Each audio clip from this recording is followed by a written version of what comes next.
We've been dealing with drought conditions for quite some time. It is nice to finally get a good soaking rain for all of us. We just don't need the severe weather. And we do have a few storms right now that are producing a little bit of severe weather here across the area. We're seeing some gusty winds with this little band of storms that continues to accelerate eastward. I want to show you in the last few frames, see how it jumps eastward like that?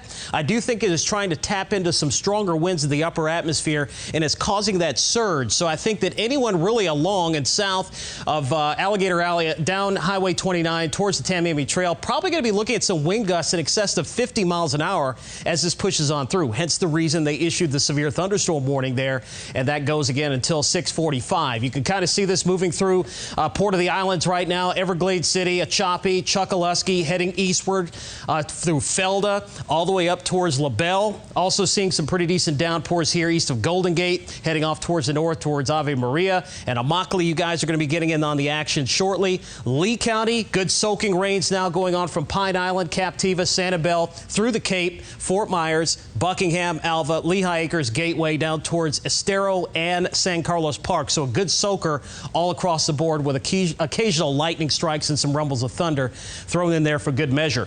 Also, more heavy rain across parts of DeSoto County, and this is going to be moving over to Highlands and Glades and Hendry County here over the next several minutes. So again, a wet evening across our area. We desperately need it. I do think, though, that the threat for severe weather will wind down in the next couple of hours, and we still have a chance for some showers and storms overnight tonight.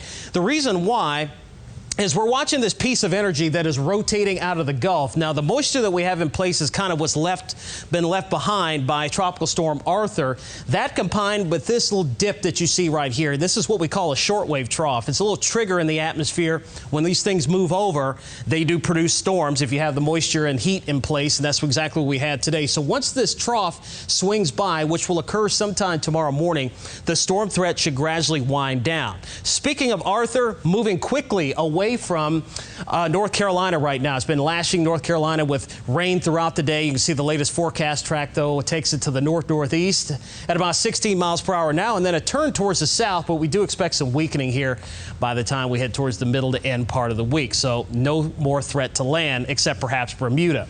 Here's a look at your forecast overnight tonight through tomorrow morning. We're going to keep a chance for rain in the forecast, although I don't think we're going to see as much overnight as what we're seeing right now.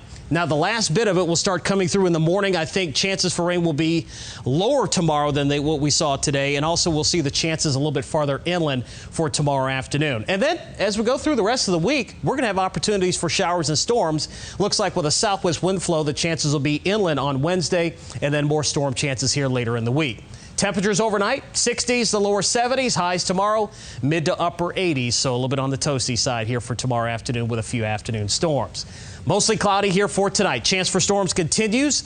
I think the coverage will decrease, though, after dark and continue through later on tonight, but we're going to keep a chance in the forecast overnight.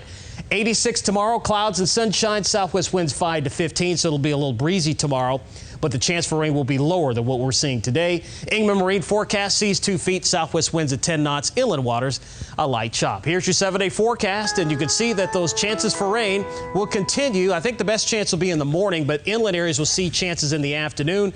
Partly cloudy and dry here for your Wednesday. Inland showers possible on Thursday and the Friday, and then more storm chances heading into the weekend, mainly during the afternoon and evening.